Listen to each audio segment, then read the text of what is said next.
Right, good morning, two-stroke turbo fans. I'm coming to you from the cockpit of the Volvo-powered Singer. This car has made me very happy this summer. It's finally come together. It's been running really, really well. Horn works good. Everything works good. Everyone smiles. Everyone's so happy. Stella, who's in the back there, chained up, loves riding in this car. And it has been running so well. I'm going to show you how well it pulls. I finally got the carburetors all synced up.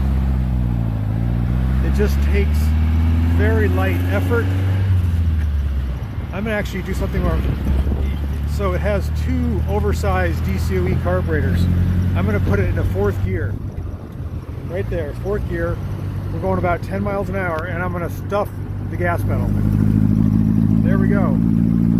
It's actually pulling away. You can see that or not. It bobbles a bit below 2,000, but once you get 2,000, it just pulls all the way to redline. So nice. It's been so long. Got the new alternator on. You can see we've got a full almost 16 volts. If I turn lights on, it goes down to around 14 and a half. Really, really been a nice, reliable car this summer. I'm so pleased. Took a while. It took a couple years. Crazy.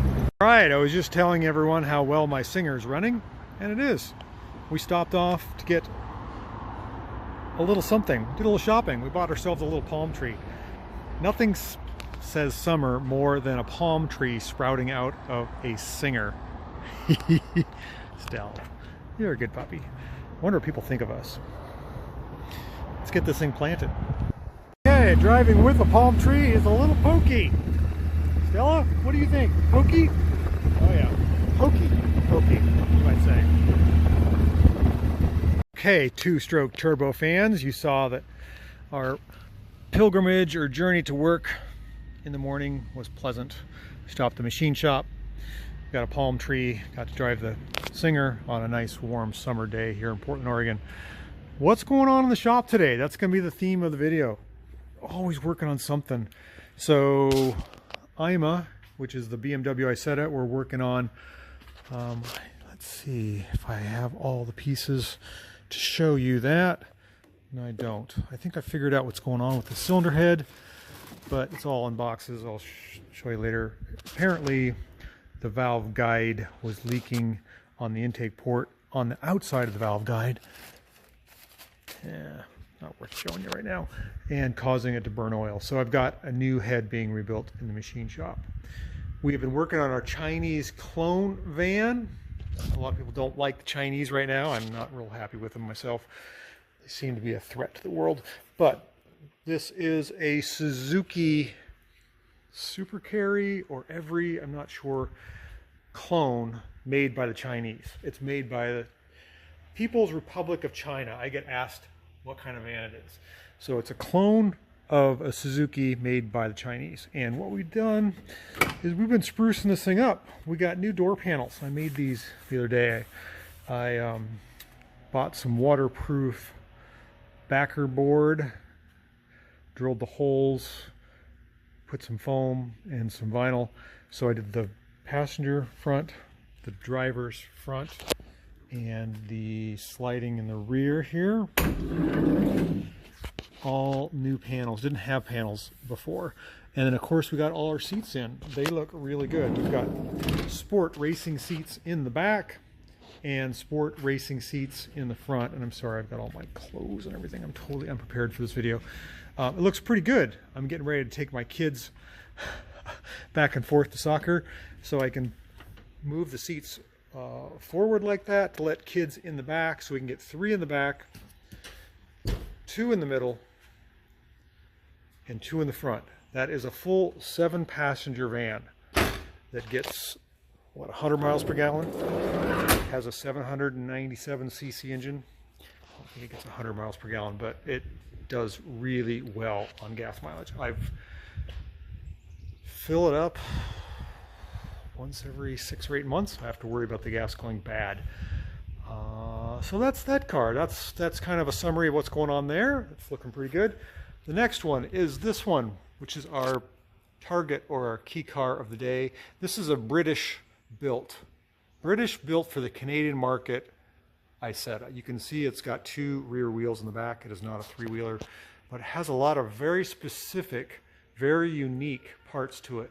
And the one part that I'm kind of fighting is the gas valve, which is way up underneath there. You're looking at there. That is a motorcycle valve petcock that somebody's modified. The original one is supposed to be brass, and it's very unique to the British built Isettas, and I don't think I'm going to go back with that. I think I'm going to put an American one in there. They're just too hard to find, and they're cork sealed, whereas these are rubber, and we're having an issue with it dripping gas. You can see the stains here where it's been dripping out of the carburetor. I did put a new tube on it here, so at least now it's dripping out of the tube and not onto the engine and filling up the Dynastart. Also had an issue with this car. Oh boy. Let me grab that phone. Okay, we were talking about this British-built Isetta before we were so rudely interrupted by a paying customer. Okay, so the funny thing, this car came in and it had a bunch of play in what's called the silent block area. If I was to grab the tire, the white wall tire here, which you can tell doesn't turn great. I've got to adjust the brakes, and they are specific brakes to, you can see a little crusty up in there, to the British built cars. Totally different. Has Lucas Electronics and Girling brakes. I think it's Girling brakes, different than a regular Isetta. These were sloppy, and it just happened they loosened up. Both of these castle nuts loosened up, probably 2 or 3 threads, and it was causing a bunch of play, which would have caused a death wobble on this car. The tie rod end, this had loosened up, and this had loosened up. So it's really good that I'm in here checking stuff. I should probably check the shocks, make sure they're tight. They seem fine. I'm going to get in here and take a look at the brakes, and then this is such a beautiful car. Wheels are a little tight. Really, really neat. Even a Lucas horn. It's really neat. No bumper, you notice? No lower bumper on the door there. Really neat little car. So I hope this isn't too much of a blast of all different things. I think you guys like what's going on. Check out this e-brake. Totally different on a British built Isetta. Totally different. None of this exists. You have a cable on a regular Isetta. Just very, very unique car. Very, very cool.